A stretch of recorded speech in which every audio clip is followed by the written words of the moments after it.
Nawala na yung heart marker dito na anod, no? So yan, siguro gumulong doon tapos sinanod ng baha. Yung heart marker dito meron siyang gold deposit na malapit sa kanya, 100 cm lang layo. Pero hinukay ko yun, no? So 3 feet lang lalim niya, nasa mahigit 1 feet na yung nahukay ko, kaya lang sobrang tigas. Tinapos ako ng budget sa paghukay. Ito yung kuano. Dito yung banda. Yan. Didetect ng aking pendulum. Yung tatlong gold.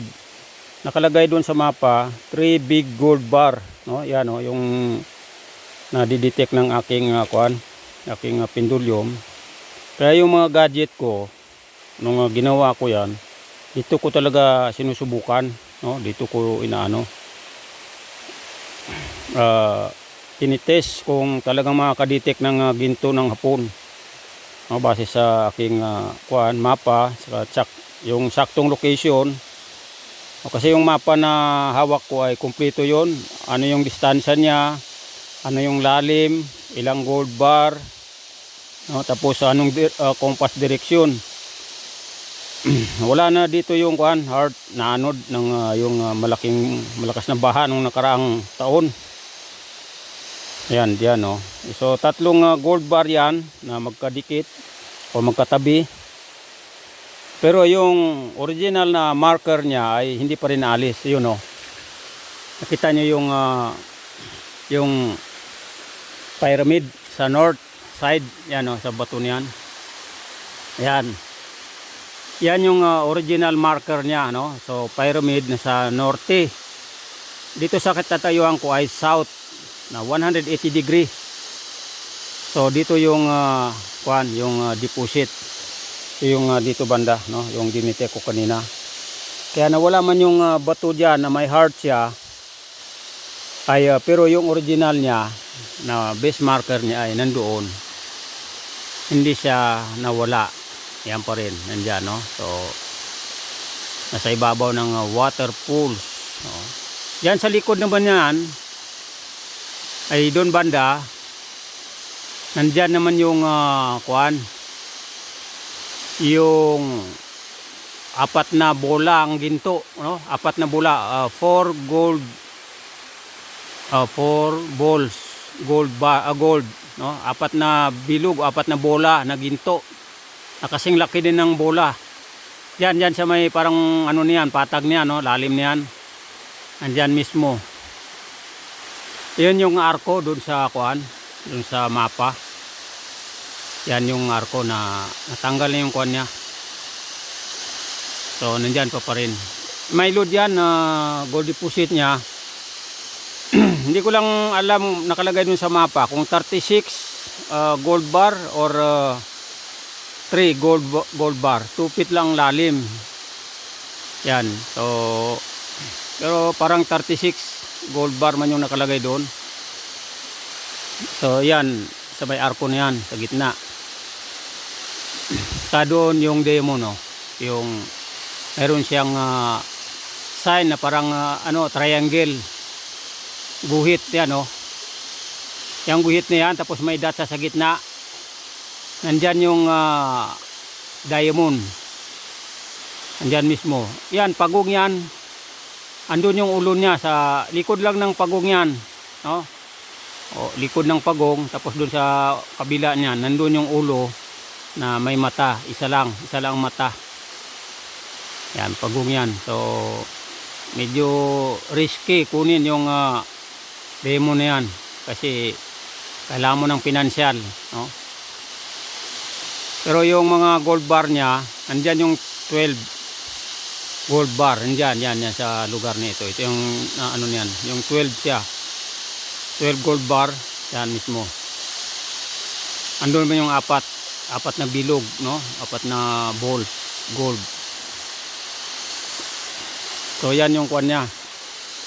Dito, pag magkumpas ka dyan, 45 degree mula dito.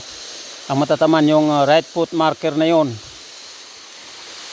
Yan, right foot marker na yan. Tapos nandyan naman yung deposit niya, yung golden Buddha saka yung jewelry jar. Yan. Yan siya. So, ito, kahit na wala man yung heart marker dyan, yung malaking bato dati na parang kabaong, pero yung original niya ay nandoon naman sa norte, no? Yung pyramid na yun. Ang south ay heart, no? So, ito yun, yan, no? Tatlong big gold bar. Yan, nadidetect ng aking pendulum. So aking mga gadget, confirm na nakakadetect siya ng ginto ng hapon, no? Base sa aking mapa na hawak at dito sa lugar nito. Dito ko sinusubukan ang aking mga gadget. So i-try naman natin yung aking yung locator. Locator, yan.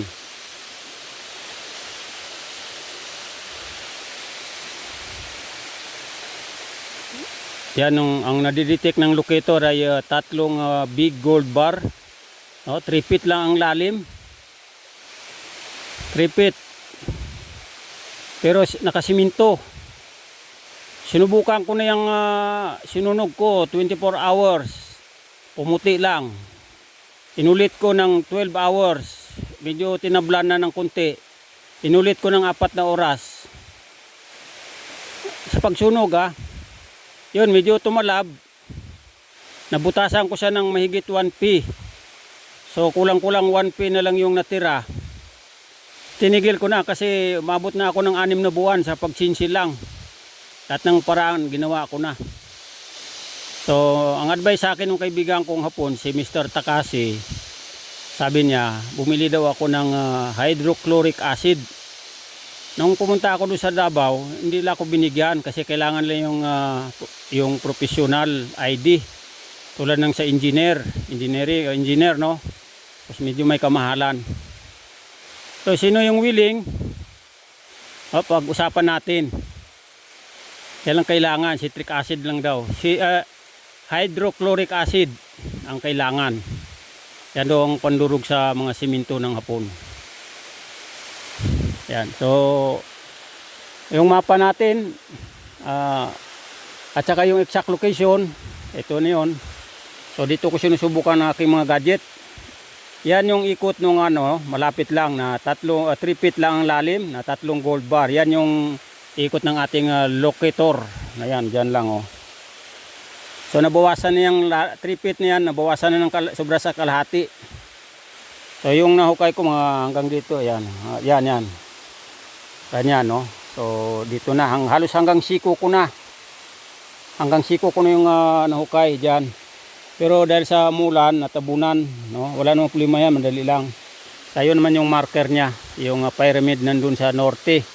Nakaharap dito, south dito, 180 degree. Meron dyan na heart malaki dati na na tulak ng tubig.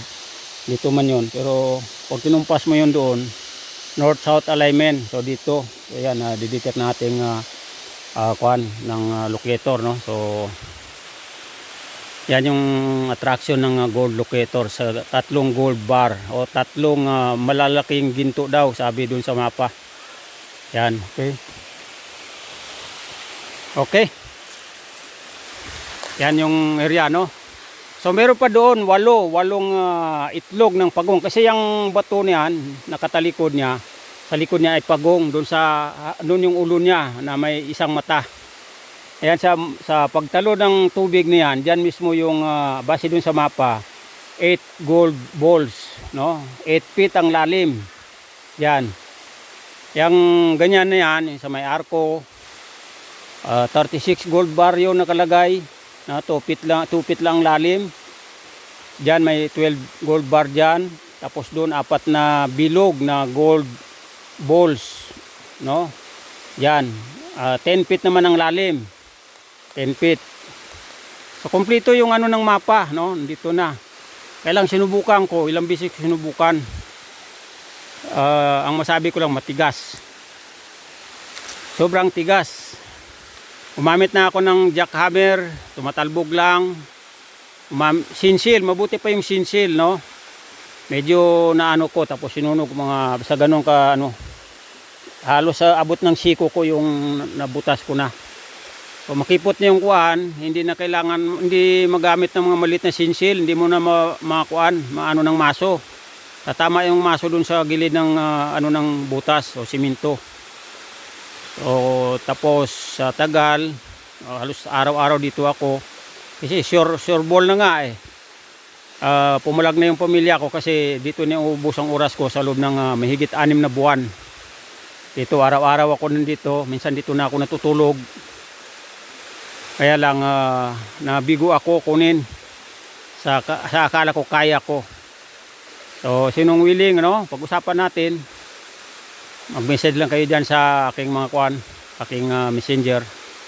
Okay, salamat po.